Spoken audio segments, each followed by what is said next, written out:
What is going on, everybody? This is Brandon from ComixKings. Welcome, everybody, back to the kingdom, or welcome if this is your first time. Guys, Hall of Fame, Hall of Shame, episode 13. You guys already know what we do. Oh, there's John Ramita emailing me back. Okay, anyway, that will be put on pause for later. But anyway, you guys know that I'm joined here, as always, with my boy Ryan, with my boy Chad. This is the show where we take two issues under a similar theme and we see which one fits under the category of Hall of Fame, Hall of Shame, you know. Today's theme is going to be failed first appearances. So the Hall of Fame category for this one is going to be the biggest failure in a sense. I guess we can kind of do it like that. Ryan and Chad, how are y'all doing today? I'm doing fantastic, man. I am stoked for this. I look forward to this like all week, man. This is such a great time. Thanks for having us on. Yeah, no problem, bro. How you doing, Ryan? I'm great. Yeah, absolutely. Thank you for having us on. And Brandon FaceTimed me, and we were talking about what to do for Hall of Fame, Hall of Shame. And he came up with the idea of failed first appearances. And I was like, you are a genius.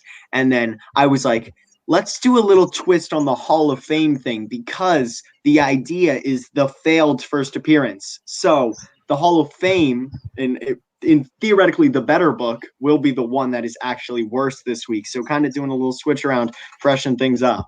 Exactly. Well said, man. So yeah, this show has so much diversity to do so much. So if you guys are in the chat, let us know what you guys are thinking, how you guys like these issues, if you did read them. But if you didn't, you're gonna know all you need to know about them. Oh my gosh, I cannot talk today.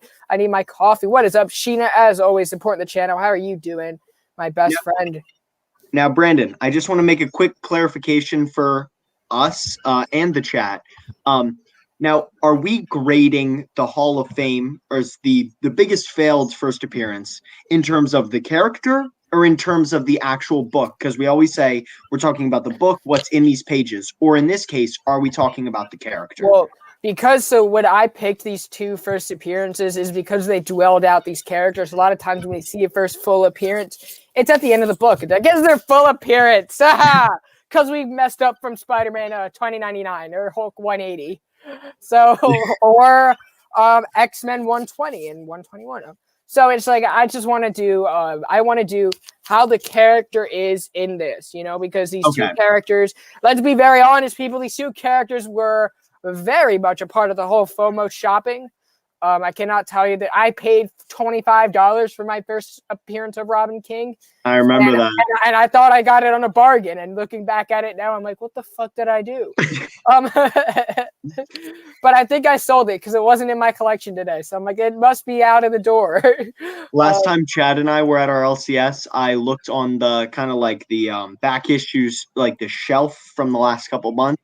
And our LCS has about 10 copies of Legends of the Dark Knight first printing still there. So yeah, I was telling Brandon, the Legends of the Dark Knight, the death metal tie-ins. Ryan and I, we were really into the death metal book. We were digging the book, but we just could not really get into the tie-ins. They were a little excessive. There was tons of them. There was speed metal. There was like 10 different kinds of War of the Multiverses, Trinity Crisis. Oh, Trinity Crisis was good though. It was the bbest one, but nonetheless, it's unnecessary. Yeah, it was a little excessive. Yeah, and they charged $10 per book. God damn it! I know. Or $8. I was like, that whole event probably cost more than any event that I've ever read. And I stopped buying it. I stopped reading the book because I was like, I can't do it. But I have it in trade now. So it was kind of a double whammy because we had death metal right into Future State. Yeah. Which two huge events. Huge. And, we're not here to debate the quality. Well, we technically are. But I mean, of these entire events, quality aside, they were very expansive and they cost a lot of money. That's why Ryan and I actually on our channel we have a Future State retrospective video. I think we spent close to $200 total on the Future State event. Yeah, and that's coming from two guys who maybe pick up 5 books a week on a heavy week. We don't read everything. We read the ones we want. So $200 on a relatively small event in the scope of things is crazy. Right, and I'm usually buying everything on the shelves. And Brandon is, But Brandon I took a break during Future State, so my wallet was very happy with that decision. Which, as collectors, as readers, we do need to have that budget in mind. If you got the cash, go do the dash. But if you don't have the cash, hold back a little bit before you can go and dash. That's always what I like to say, or that's what I like to say when I'm off camera. But I guess I'm saying it on camera now. But let's hop right into these books. We got the Robin King. We're only going to be focusing on the first appearance of the Robin King in the Dark Knights Legends, because there are a few other backup stories that we don't need to talk about in there. This story had four different short stories. So this should be relatively quick. We got Adam Smith in here. What is going on to you, sir? I remember we were talking about Death Metal a little bit when it came out, especially when we were doing weekly wrap up over on IGTV. Adam is one of our original supporters of the channel, so big shout out to him. Oh no, and we got, oh my gosh, I don't see this guy in here all the time. We got the Magic Lasso. What is going on, sir? How are you doing? Am I still lagging? Give it a sec. I am still lagging. I feel like I'm still lagging. Like a millisecond. Let it sit for a sec, and then yes, and you can talk about the Robin King while I sit here and work on my camera. I think it's pretty good right now. But anyway, so as you guys know, Legends of the Dark Knight. Legends of the Dark Knight. There's always been a Batman series titled that. We have one coming out now. Which I'm not a big fan of. But the point is Chat. yes, Chad is the absolute main on him. Thank you. But we have the Death Metal Legends of the Dark Knight. We saw a play on words on so many of them, throughout the tie-ins. And this was the first big tie-in, I think, if I'm remembering correctly. This came out maybe a week after issue 2, with the guidebook. So yeah, it was the week before the guidebook. Yeah, I think they came out the same week, but I could be wrong. No, because the guidebook had that 1 to 25 that people were crazy. Yes, you're right. The guidebook came out the week after. You're absolutely correct. But I remember this one coming out, and it was so hyped. And in part because of the Robin King appearance. Now, it is an anthology, like Brandon mentioned. And just to give our kind of biases up front, because I think it's important. Chet. But I think it's important in understanding the event as a whole. Brandon and I have talked about it. Brandon, I enjoy casual enjoyment, but overall relatively critical. You're kind of mixed. As always. Yeah, no, of course. But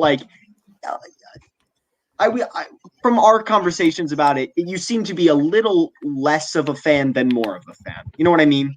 If this is the middle, you're actually, a little down here. I would say with Death Metal, I liked it. It was so frustrating to read because the tie-ins were just astronomically stupid. Yeah, I remember when it came out.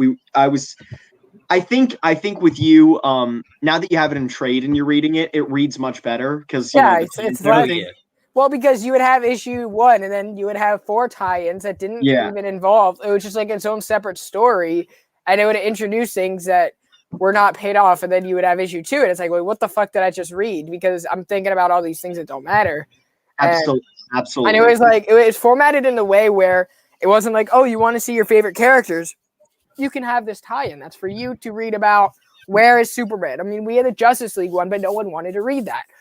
Exactly. Except for us on Weekly Wrap, because we read it to look out for you guys.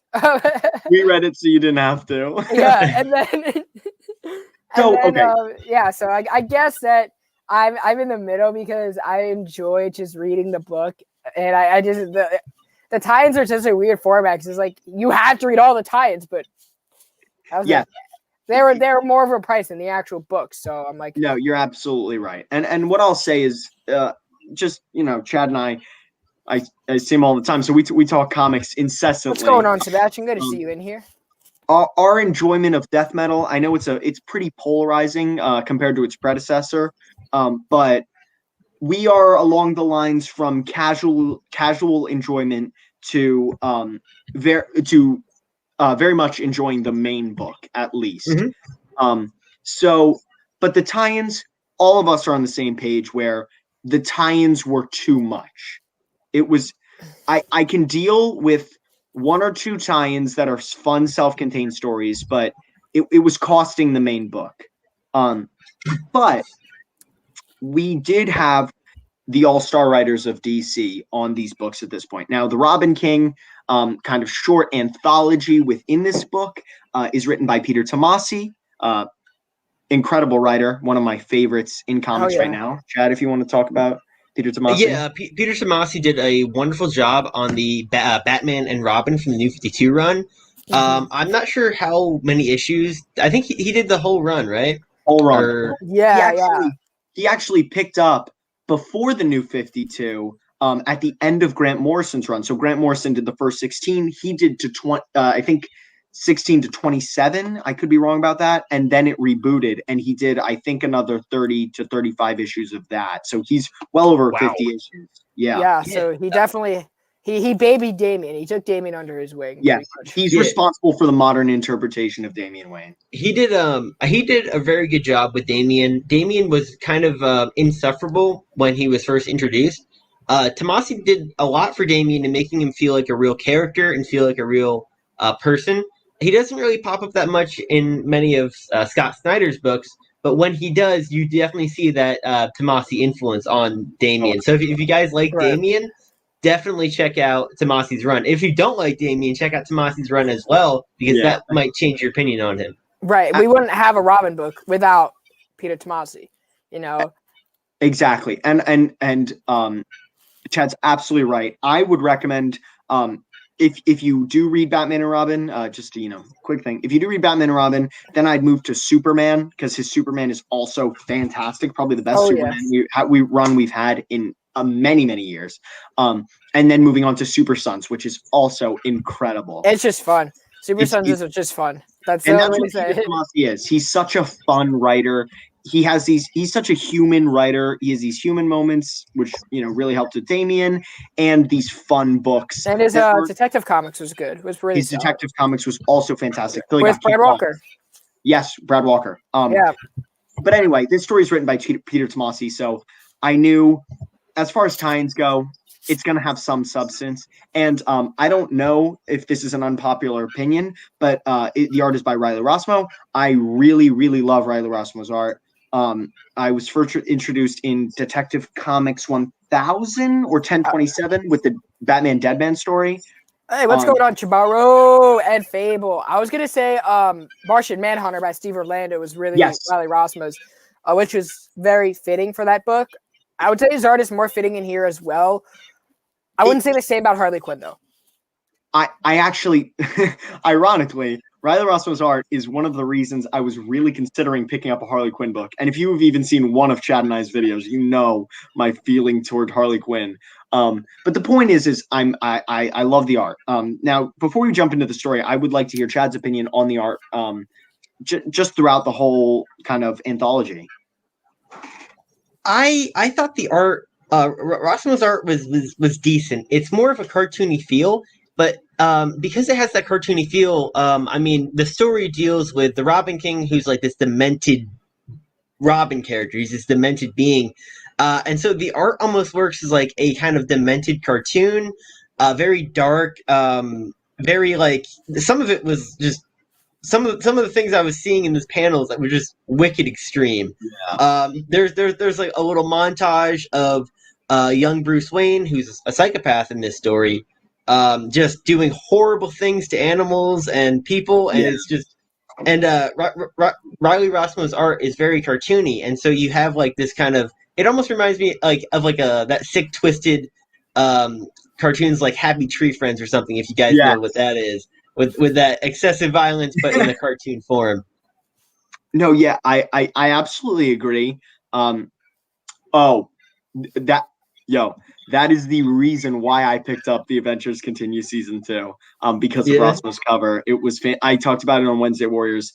It was absolutely fantastic. Yeah. By the way, you guys, all of Ryan and Chad's links are below where to find them. They don't have an Instagram account yet, but they will if they will keep not. We're still working on it. We're working on Discord too, but yeah.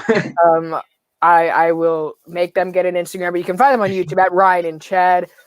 It's down below. They do a great show on Wednesday Warriors. It's basically they go to their comic shop and they read all their books. They tell you what you want to read, what you don't want to read, based off the shit that they piled up in their collections. It's a lot of fun, and it's before I don't see. I work on Wednesdays, so I go to the comic store and I come back and I watch them at when they upload, and I don't read my comics until I watch the video. Oh, thank you. That's kind of our whole thing. Comic Gories is gonna be on tonight. Oh yeah. Whoops. But yeah, that's kind of just briefly. That's the whole thing about Wednesday Warriors. It for better or for worse, for Chad and I's mental state, it is uploaded every Wednesday evening. So you guys can run to your LCS and grab the books that we recommend. Or steer clear from the ones that we don't. But it is very taxing on Chad and I's mental state, considering if we are busy on a Wednesday. But back to the Robin King. And thank you, Brandon. I really appreciate it. Obviously, if you're here, you're on Brandon's channel. I seriously, out of any YouTuber I watch, even very famous ones, if I were to tell you subscribe to one, it would be Brandon. He's incredibly hardworking. And I don't know anyone more dedicated. And that's coming from me. Look at my room. I don't know anyone more dedicated. Hit that sub button. Join the family. What's wrong with you guys? Join the family. It's worth it. Yes, I don't know anyone more dedicated to comics than Brandon. If you're into the industry and creators, Brandon is insane at getting creators on his show. There are a few that I'm not going to talk about right now that he has told me privately, which, like, genuinely, every time he tells me a creator, it's like my head falls off. It's insane. So I wonder why your head's still attached today after the news that I just told you. But you got back to me already. Oh my god, my voice. But yeah, definitely subscribe to Brandon. But back to the art, I think Chad is absolutely right. Where the colorist, I don't know who it is on this. My apologies. But definitely has to get credit because it's really cool because we do have this young Bruce Wayne, and Riley Rossmo, has this kind of like Rugrats kind of feel. The colorist is Ivan Placencia, who did a lot of the work for Snyder and Capullo's Batman run. Placencia is an industry titan.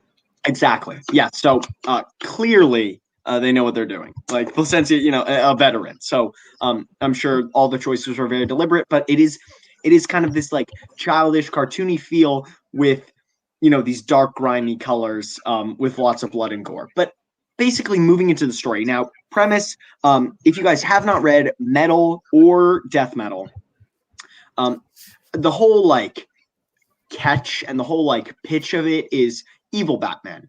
Evil, twisted Batman. So you have the Batman who laughs. I would be hard-pressed to see anyone who hasn't heard of the Batman who laughs. But the Batman who laughs is basically, what if the Batman was the Joker? And the Red Death is, what if Batman was the Flash? And Devastator is like, what if Batman was Doomsday? And what if Batman was Wonder Woman? So they have these oh my god. I'm sorry, I tried to keep composed there, but my god. It's not happening. Yeah, no. But anyway, sorry. But yeah, Jesus. So the guest that guys, so quick backstory what we're thinking about. So the guest that I was just talking about, potential guest that I could have possibly had on the show for the next Creators Corner after Alex and Claire is I've never had a creator charge me before. Jesus. I've never paid anyone to come on the show, much less why I don't know why I would then pay them $400. Yeah, so essentially Brandon was just like, I could get this creator, and Chad and I's head fell off.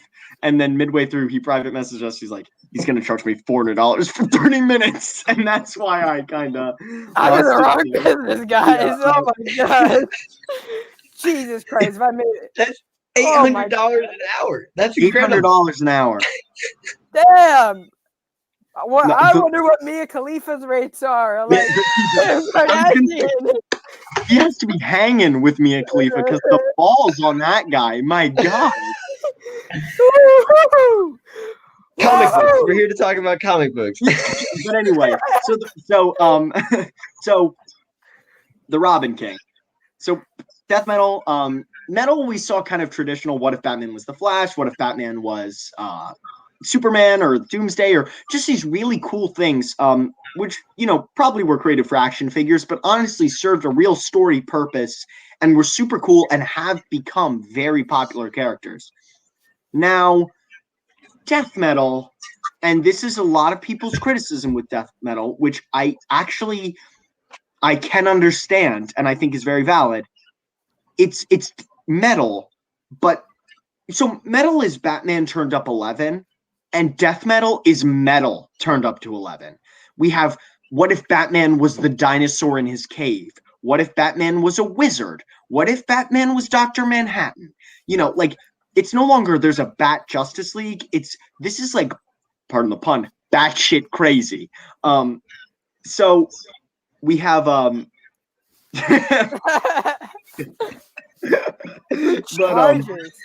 we have Brandon, what? Dude, give me my money. Come on.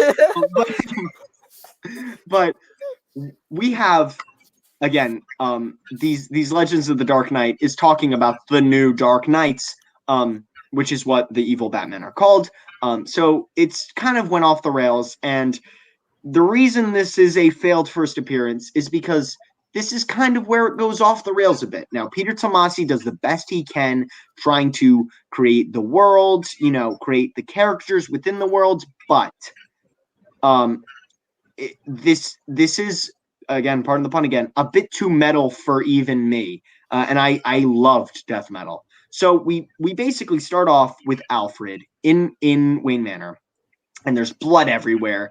And he's recording a message. And he's like, I was able to subdue him. The fight lasted like an hour and a half, but I was eventually able to subdue him. He's like, I can't believe the Waynes are dead, basically. And it's because of him. And then they reveal it's Master Bruce. So then we're getting into Alfred feels responsible because basically what we learned throughout the first half of this issue is Bruce has always been a psychopath. This could be confusing for anyone who hasn't read it. Robin is typically associated with Dick Grayson, Jason Todd, Tim Drake, or Damian Wayne. And when you say the Robin King, you're like, oh, it's a Robin. No, this is Bruce Wayne, which could be lost in translation. But Bruce Wayne looked like he was about to slit Alfred's throat with his baby rattle. He was beating kids with paddles. He was dissecting bats. So Jeffrey Dahmer origin story, and that sort of thing. Now, Chad, do you want to move on from the rest of that? Yeah, they basically have young Bruce Wayne. He's a psychopath or a sociopath from birth. He's like Ryan said, I was expecting to go in here and see Dick Grayson or even Damian Wayne, because, Damian being a name for a demon. I was expecting to see one of those classic Robins as the Robin King, but it turns out Bruce Wayne is the Robin King. And that kind of, in and of itself, the entire book, I was thinking, wait a minute, I thought this was a Robin King origin. Why is this all about Bruce Wayne? And then Bruce Wayne all of a sudden is the Robin King. And I was like, oh, but why does he call himself Robin? And exactly. And the part of the problem is the whole thing is Bruce Wayne, he wasn't afraid of bats as a kid, and he was dissecting them. We see that on the second page of the book. He's dissecting bats. He's crushing frogs. He puts a cat in a microwave. Yes, and it is horrifying. But I think would have been a really cool nod to his name is the Robin King is if we saw him, instead of dissecting a bat, dissecting a robin. Instead of a cat in the microwave, putting, 3 or 4 robins in there. So, he's the king of them. He has the power over their life and death, which would be really cool. but we see him just kind of beating the shit out of every different animal. That's actually really good and very very clever on Ryan's part here. That makes a lot of sense as because I was thinking, why Robin King? Like, what makes him? And I was just confused. The story in and of itself is just about a murderous psychopath child, and we've kind of had those before. I mean, if you guys have seen any horror movie, there's a lot of the kid secretly the murderer. You know, there's a lot of those out there. He can't be the poor defenseless kid, but it's like exactly. The poor defenseless kid was like, you know, by a demon, and he's like murdering everyone. So like the first half, and Alfred's like kind of blaming himself for everything, and you know they try to build the world. They have but the only characters they have are Thomas and Martha Wayne, Bruce Wayne, Alfred, and Jim Gordon, who makes a small appearance as just a regular beat cop. Yes, and so we could go panel by panel, but it is just an origin story, and it's nothing more. We don't see any of the adventures of the Robin King, whatever. It is an origin story, and you all, if you're in the live stream or watching the replay, you know Batman's origin. So to understand the Robin King, you have to know where it divulges, or differentiates, rather. So that night in the alley, Bruce Wayne and Martha Wayne and Thomas Wayne go down the alley. They get mugged by Joe Chill. Now what happens is Joe Chill gets impressed by Bruce Wayne's gun knowledge. He's like talking about the gun Joe Chill's using, but then he whips out a pocket knife, slits Joe Chill's throat, grabs the gun, and shoots his parents. Now, before the cops arrive, he puts the gun in Joe Chill's hand, and he's like, "Oh, I'm so sad, Mommy and Daddy." So he's not blamed for the murders. Then basically he gets home and talking to Alfred, and Jim Gordon arrives to talk, and Alfred, we're basically led to believe that Alfred had called the police to report because he knows it's Bruce who did it. And then out of nowhere, young Bruce Wayne shoots exactly. But we see Bruce Wayne off panel shoot this kind of trident arrow through Jim Gordon's neck and pierce his artery, killing him. Yes, and then we see it ends off with Alfred being like, "I put like so much horse tranquilizer, he's gonna be out for weeks," basically. And then he bashes through the wall, and he's like, "Oh, hail the Robin King!" And then he knocks Alfred down. And he says something along the lines of, Alfred's like, "Go to hell," and he's like, "After you," and he takes the statue and he just bashes Alfred's skull in, and then he's sitting all confidently, and he's like, "It's the Robin King, and I'm the Robin King, and I don't know, how did I come up with that name? Who cares? I'm the Robin King." Yeah, how did he come up with the name? He's wearing this like weird costume. It's like a perverted kind of Robin costume. It's all black, and it has like yellow, green gloves, a yellow belt, the R symbol, but like it has like feathers, a yellow cape. I just didn't understand. I was like, if you're reading death metal, it's honestly more interesting to have the Robin King be somebody that you don't really know, like who they are. Like have that kind of like random background character and saying like, "Oh, like I wonder who this character is," because what you can come up with as your own origin for Robin King is kind of just more interesting overall than what actually happened as Robin King's origin. And Chad puts that brilliantly. So The Dark Knight Returns, right? That actually came out before the canonical death of Jason Todd. So we learned that Jason was well, which one would be Batman? Yeah, I was which one say, would be Robin? And I just want to also point out, this is like the first time I'm actually talking during this video per se, other than the intro. So that's how I know that this show is doing well, because I can just sit back. We got Batman and Robin. Look at these two. What the hell? I need better co-hosts. I charge $400 an hour to be on my show. Oh my gosh. Smashing pumpkin is just as awesome as smashing the like button. Exactly, but it is your phone, so do it with caution. Oh, what the fuck? Yeah, whoever mentioned this in the comments, this is your fault.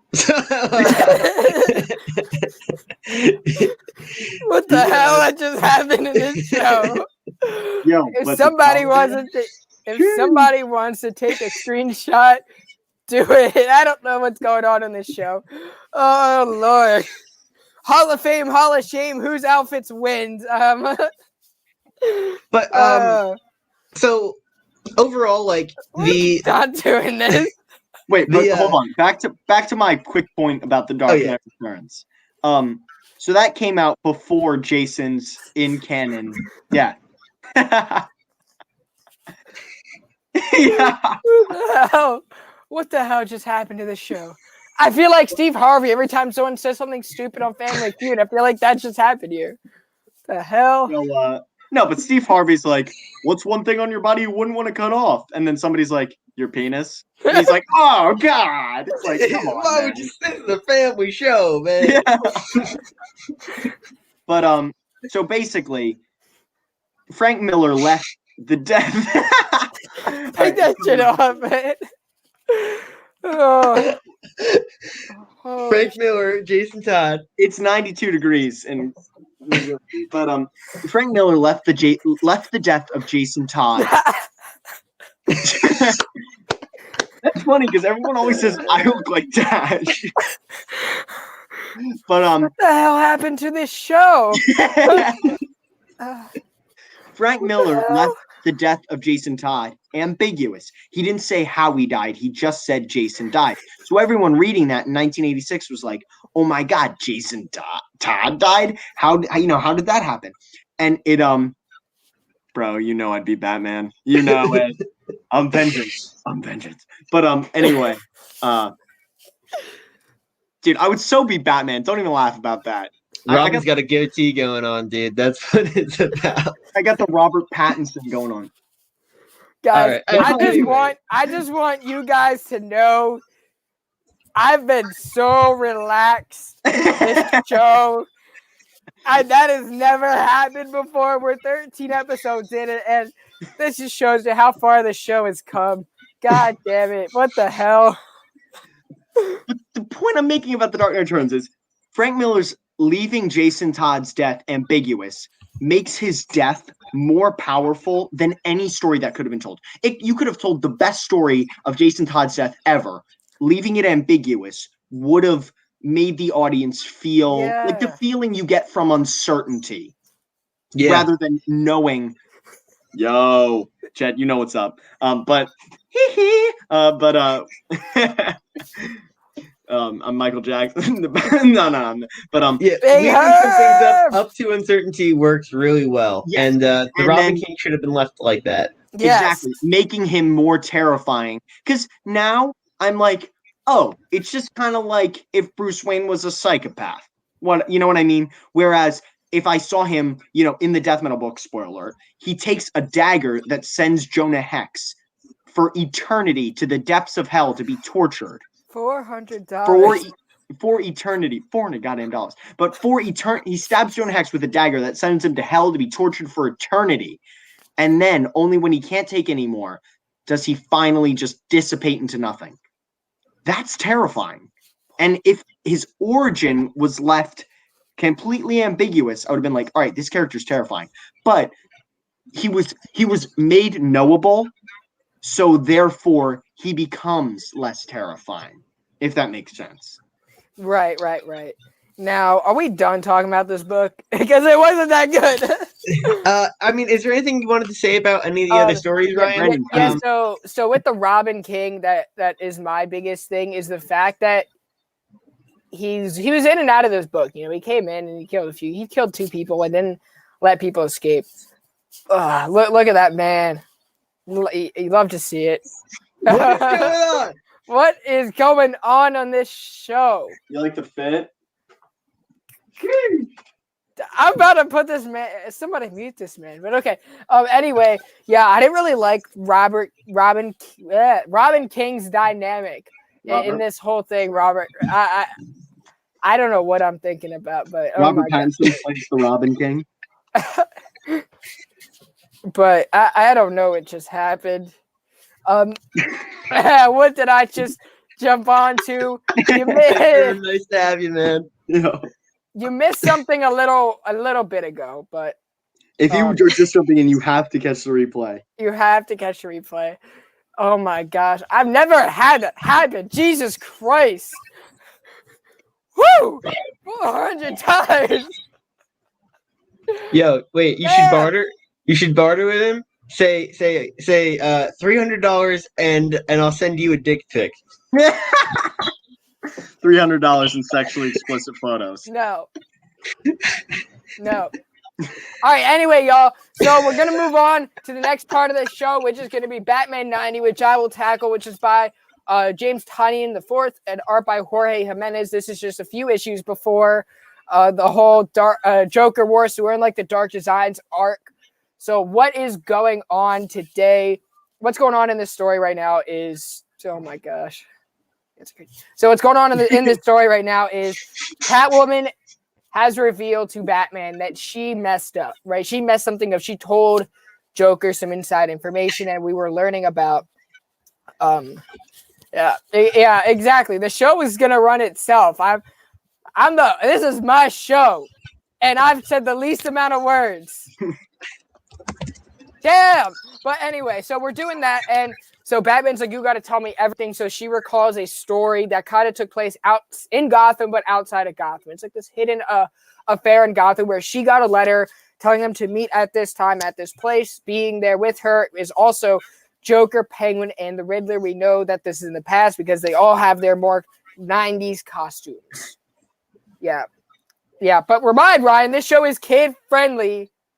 So you can't be talking about no Dick Willie on there. No kidding. That was Chad. He's just mad because I'm showing firearms live on YouTube. So they basically take a boat to a haunted. What no. All right, we move. The Tartarus house. So we're in like this haunted house, and this guy comes out looking straight up like Big Boy rolling into the Super Bowl with his nice fur coat. Now, I like Jorge Jimenez. I'm not knocking Jorge Jimenez as an artist. I love Jorge Jimenez. I love him. But yeah, I don't understand where in God's name did this costume have to happen. Ironically, the worst part of the designer is the cameo pants. The design. The design. I mean, he looks like Big Boy. Look, he has the gold chains, the fur coat. God damn it, has the camo pants. He looks like the guy at the beginning of the Batman trailer with his duct tape face that says "No More Lies" on it. Like he looks terrible, and I'm not a fan of James Tynion's writing, but I know he's an incredibly smart guy. I think, and I would like to believe that he was kind of making a joke that the designer has this like stupidly ridiculous costume. Yeah, because I mean, Jorge Jimenez, his art to me was was my favorite part of the book. Yo, Shelby Cover, thanks for checking in, dude. Is that one of the Ryan and Chad P? That's that's one of my boys. But his art was just so fantastic. I mean, the classic costumes. I loved his designs of Selena Kyle and Bruce Wayne. Their costumes, they looked like real costumes that people would actually wear. I loved the layout of it. They had a lot of really cool, like where panels would flow into a larger background piece. The overall design of the pages was really good, and then the designer has this really stupid. Like, what the fuck did you do, man? Costume. Yeah, it was. What the hell? You're supposed to look good. You're the designer. Oh god, it was horrific. No. I think what went through his head. He's like, this guy is the designer. He's so designer brand. He needs an outpouring of everything. Maybe he's making a joke how like people today look like clowns when they're wearing like designer. I mean, hey, he even has the sword. He has the nice leather boots, the camo pants. He's the little Gucci bag going on the side. This guy's just ready to go to the mall in 85-degree weather, 100%. And also in this issue, and the face mask, Mads was ready for COVID-19. Yeah, he was, dude. He was. He's ahead of his time. But basically, I think James Tinian writes the word Tartarus House like 4 times in the space of 3 pages. Yeah, I I'm feel like, like it's a haunted house. It's a Gotham and I'm haunted like, house. That's I'm the like, theme of it. I don't care what anyone says. It's a haunted house. Let's be I'm like, honest, people. I'm like, you are really, really proud of Tartarus House. Like he Yeah, and says then it so much. he called the boat. He called the boat the Styx. Like not the river the Styx, but the boat itself was Yeah. the Styx, taking you to hell. Right. Weird. So Weird choice. Very weird. in this book, we learn that Joker has always known who Bruce Wayne is. Okay, Joker's always known who Bruce Wayne is. Okay, that's what we learned in this issue because the designer, because the designer is getting everyone's plan, and Selena Kyle wanted to steal from Bruce Wayne. Know who Bruce Wayne is, or know that Bruce Wayne is Batman? Yeah, he knows. Joker knows that Bruce Wayne is Batman. The designer knows. Okay, we learned that in this issue. Genuinely asking because I don't read this run. Okay, I didn't get that from this book. Chad, did you? When I was reading it, I did not get that Joker knew. It plays out later because. No, I know it plays out later, but from this issue alone. Yeah, well, you could. Okay, so let me explain how you can put the pieces together. So you have Penguin, you have Riddler, Joker, and Catwoman, and then who is weirdly in here with these villains, right? And then the designer is trying to create. He's called the designer because he can design plans to make everyone's dreams come true. This is like the super villains Disney World trip where all your hopes and dreams come true. So he wants to put together everyone's major crime, right? Catwoman being a burglar, she's like, I want to steal from Bruce Wayne. Okay, so everyone has like their own little designer session, right? Yeah. And so there were designs to Wayne Enterprises, Wayne Industries, not Wayne Industries. But what's Wayne it Enterprises? Yeah. Wayne Enterprise. Okay. Yep. I was thinking my mind is still on Iron Man from the other day. So, if you guys don't know, I interviewed Bob Layton the other day. So go check out that replay. It was a very cool interview. Great guy to have on the channel. So I'm really proud to have had that experience. Did not do it for $400, but yeah, the designer was totally ready for the Hellfire Gala. Yes, he was, dude.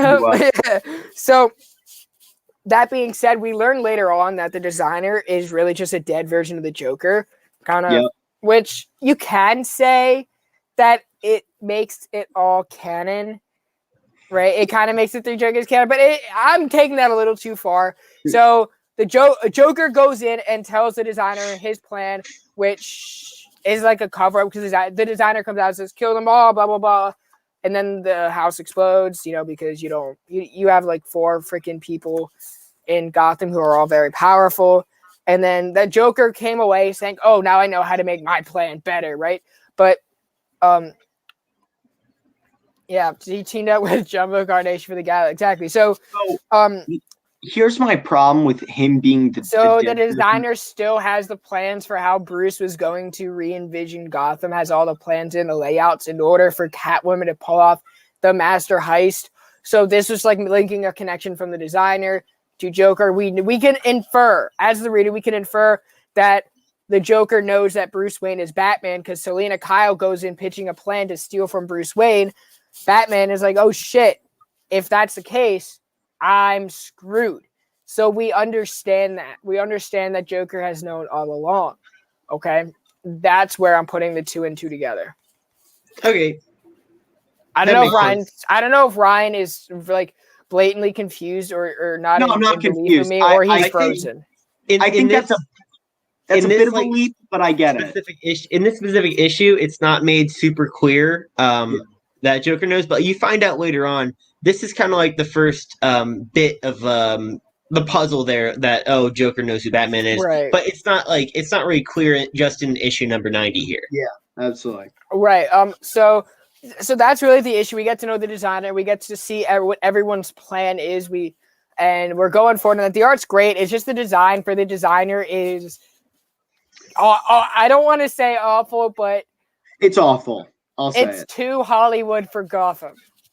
And my problem with the designer being the dead version of the Joker is the reason the designer tells, kill them all, is because Selina says, because when he spoke with the Joker, he learned what Gotham truly was. And it's like this, he learned that Gotham is just this dark, twisted, excuse my language, like fucked up city. And he's like, you I said can't so deal much with this. shit over here. You have no right to say excuse my language. What the fuck was I saying? Okay, my bad. I just wanted to warn people. But like, he looks so bad. But he's a dead version of the Joker. Look at all freaking big but boy that doesn't rolling make into any this. sense. Like, that doesn't make any sense. Why would a dead version of the Joker dress like that? And then also, Selena Kyle kept on saying, "Yeah, he sounded like a really nice guy. He had great conversation skills." And I'm why like, would he throw the alive version of himself out for being too sick and twisted? Right. Also, don't we have a court of owls that would have known that this happened? Don't we already have the Riddler, whose job is it to make super convoluted, challenging plans for Batman? That was like, what was like? I can understand Penguin going to the designer for help. I can understand Catwoman going. Catwoman, I felt like she wasn't really the top villain that would have been there. Yeah, I wouldn't have even put it in the first place. No, but I could understand like why she would agree to hang out with the designer and all that. But like Enigma, I don't think that he would ever actually like. No. He has too much of an ego about himself. He would never let someone else create his own. Who I would have loved to see there? I would have loved to see Harvey Dent. That shit would have been hilarious. That would be cool. Yeah, it would have been way better. The Riddler, every Riddler story is about his hubris being too big to listen to everybody, and he's the smartest guy around. What's Joker doing there anyway? He's big dog. And then the Riddler's like, "Oh my god, I just got a plan from the designer. I would have never thought of this myself." Yeah. I'm like, "You're the Riddler." It was also really funny because they kind of play on the Riddler being an incel because he tries to hit on Catwoman, and Catwoman's like, "Get away from me," and he's like, "I can show you a good time," and it's like he comes off as very desperate. So I do like the idea of Riddler being an incel, which was kind of explored in Zero Year. Just as a funny character trait, but I don't like the idea of the Riddler actually asking someone else to come up with a plan for them because he's got that ego and that hubris. Right. Yeah, I feel like they're also the cast of villains made no sense to me. Obviously, Penguin making sense, but Joker, like Scarecrow would make sense as well. Throw Scarecrow in there. Yeah, if you're gonna use him 20 issues later, go for it. Oh god, this arc, it's barely even a Scarecrow arc at this point. I think the Scarecrow, once he uses Scarecrow, oh my god, Tinian going into his horror bag is gonna be fantastic. But yeah, if 90% of it isn't exposition, then yeah, dude, I guess. I don't know. It's like I really wanted to enjoy the designer because I was like, oh, this is dope. A guy behind the scenes who could map out everyone's plan. But then we learned, I think in like 2 issues later, oh wait, never mind. He's just a dead Joker. Yeah, and I'm just like a cop out. Yeah, he's like, oh, he was fumed with Joker toxin. I'm just like, but you're gonna keep the underbroker alive? What? The thing about this issue is already this issue was basically exposition. Tim Drake right here, bro. That's your Tim Drake. Tim Drake, bro. That's your Tim Drake. You're gonna trigger a lot of people. Watch what you say. I like Tim. Tim was my favorite growing up. Then Tim's my favorite to this day. Yeah, and I grew up and I hit high school. Yeah, nah. The hairbrush is Dick Grayson, but see, when I go to the gym, I work on my glutes so I can be Dick Grayson. Dude, I got cake. But we're not talking about this. The point is this entire issue is basically exposition, bad design, exposition, bad exposition, stupid names for things, stupid design, bad cliffhanger that leads into a lackluster event. Do they each have to pay the designer $400 to sit down with them for half an hour? Jesus. No, this issue was genuinely horribly written. Like seriously, I almost fell asleep. Like it's all exposition. Literally, the entire plot of get this man started.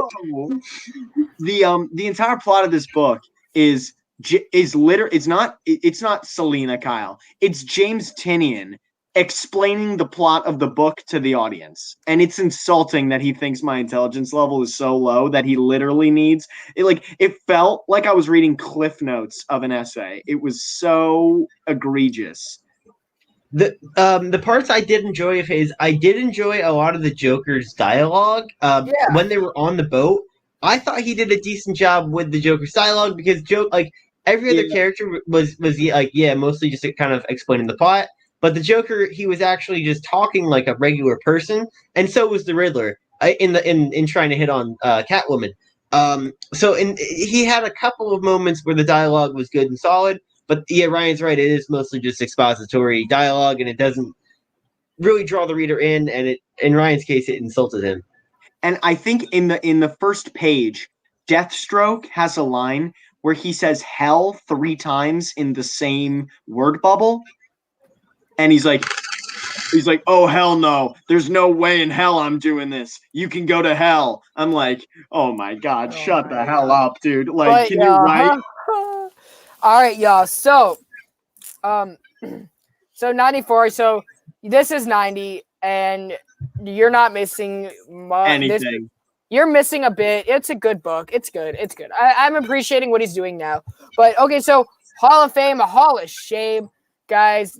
The theme for today is failed first appearances. So we went over the Robin King. If you guys missed that, go catch the replay. And we went over the first appearance of the designer, 2 characters that we learned about that never stayed with comics. That a lot of people, there was resale value for both of these books, but of course we don't talk about those kind of statistics here. I also just want to say that, but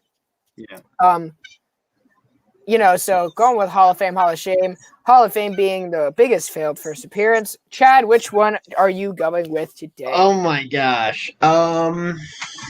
Honestly, I have to say I did enjoy Batman number 90, the origin for who the designer was as a character, better than I did Legends of the Dark Knight. I felt like having Robin King as just a psychopath version of Bruce Wayne wasn't as interesting of a story, as interesting as character. However, and I also did much. I enjoyed Jorge Jimenez's art on Batman 90 more than Riley on Legends of the Dark Knight. But I will have to say the execution was better for Legends of the Dark Knight. I just think if we're talking about who as a character, their introduction I enjoyed more, I will have to say it would be the designer in that case, because at least with the designer, it was something that was pretty cool. And then I felt like with the Robin King, it left me feeling more disappointed at the end of it. So for Hall of Fame, you realize Hall of Fame, the roles are switched. Oh shit! Yeah, Hall of Fame is which first appearance. The theme is failed first appearances. So yeah, so the worst one goes in Hall of Fame. Shit.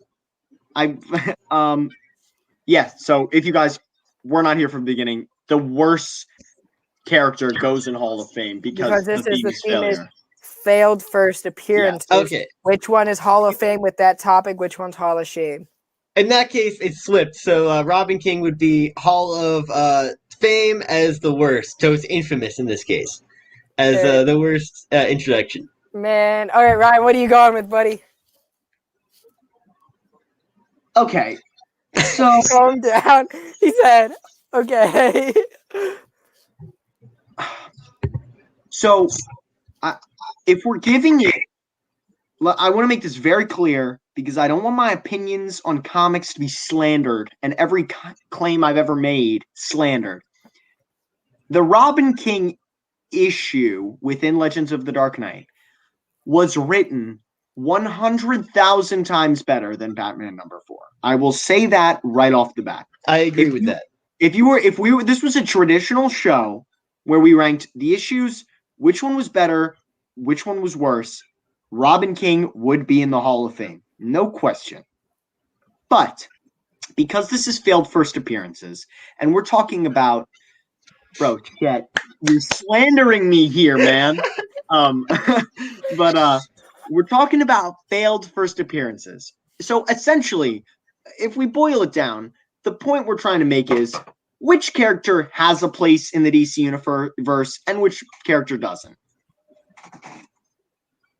The Robin King is, I think, the perfect encapsulation of what death metal was. Just rock and roll, little explanation, chat my boy, but just crazy, like balls to the wall stuff, right? But what I will say is, like, the Batman Who Laughs has showed up all over the DC universe. Do I see the Robin King doing that? Could I see DC doing a cash grab where he's the villain of, like, one Teen Titans arc? Yeah. Would it be good? Most certainly not. So, does the designer have a place in the DC universe? Like, the Riddler kind of already does what he does and is way more interesting, but conceptually, basically kind of the strategist of Gotham's underworld. If handled correctly and written well, which he was not, and not a dead version of the Joker, which he is. Yeah, to me, that's like my whole thing of why it sucks. So, basically what I'm saying is the Robin King issue was written better. But if you change everything about the designer, literally everything, the design, who it actually was, just the pitch for the designer, the strategist that assembles. Oh, so you're saying let's just remake the whole character, keep the name, and he'll be good. I'm saying you can. You can even keep the design. Just make the guy's name John Doe, right? Make his name John Doe. Make him the strategist of Gotham's underworld that provides plans to Two-Face, Scarecrow, whatever, and just make him one of Batman's rogues. I think in the hands of a very skilled writer, that could be a super cool character, right? So my thing is, do I want to see Robin King again in the DC universe? Unequivocally, no. I keep the Robin King in death metal. He works in the main book. He doesn't work in the Legends of the Dark Knight, but he does work in the main book, killing Jonah Hex. I do like that, but I don't want to see him again. I'm sick of the Batman Who Laughs, and the Robin King is arguably more egregious. So what's your pick? But with a complete, when I say complete rework, I mean complete rework of the designer. I would read a designer story. So I am going to put the Robin King in Hall of Fame and the designer in Hall of Shame for failed first appearances. Hey, Ryan, you agree with me? What the hell? Well, I agree with. I disagree with you. I think the designer was. Man, that sucked. Holy shit. Wait. You agree? We have an episode where me and Chad, probably the two biggest current Batman book haters out there, are saying James Tynion, good job. And Brandon, who constantly goes, dude, the Batman book's good. And I'm like, nah, shit, bro. And like, he's like, nah, that was shit. And we're like, yeah. I remember I was so excited for the designer. I was like, this is a great character. This is great. This is dope. He's smart. He's intelligent. He's what Gotham needs. Fuck, it's a Joker. It's the Joker. Yeah, that's a big problem with a lot of the. That's a big problem with a lot of the Batman media. Like you see in Arkham. In the Arkham game series, how Arkham Knight made the Joker the bad guy at the end. They made him the bad guy in Arkham Origins. So there's that oversaturation of the Joker. It's definitely bled into the comics. Yeah. Right, like definitely. Robin King at least kind of served a purpose and kind of like did a little bit.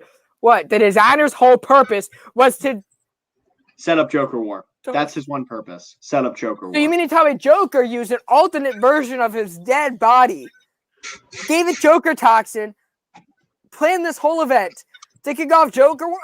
No, and a big boy design. No. Keep in mind, you did all that for some big ass design that didn't even work. No, yeah, for a shitty character. I'm just like, no. I see a character like that, and I'm automatically thinking, yo, this guy has the most drip out there. He's gonna go into Gotham like he's freaking Yao Ming's height, about to dunk on everybody. And I'm just saying, it just didn't work out. So that's my Hall of Fame for failed first appearances. And this one was extremely difficult because, don't get it twisted, they are both horrific. Like, you both suck. Exactly. And even our answers When Chad's like, yeah, the issue sucked, but I could see the character. I'm like, yeah, the issue sucked and the character sucked, but if he was completely changed all the way, then the designer could work. Like, but I mean, everything changed. And Brandon's like, yeah, they both kind of sucked, but the designer sucked more. Like, that's basically a wrap up. That is a wrap up.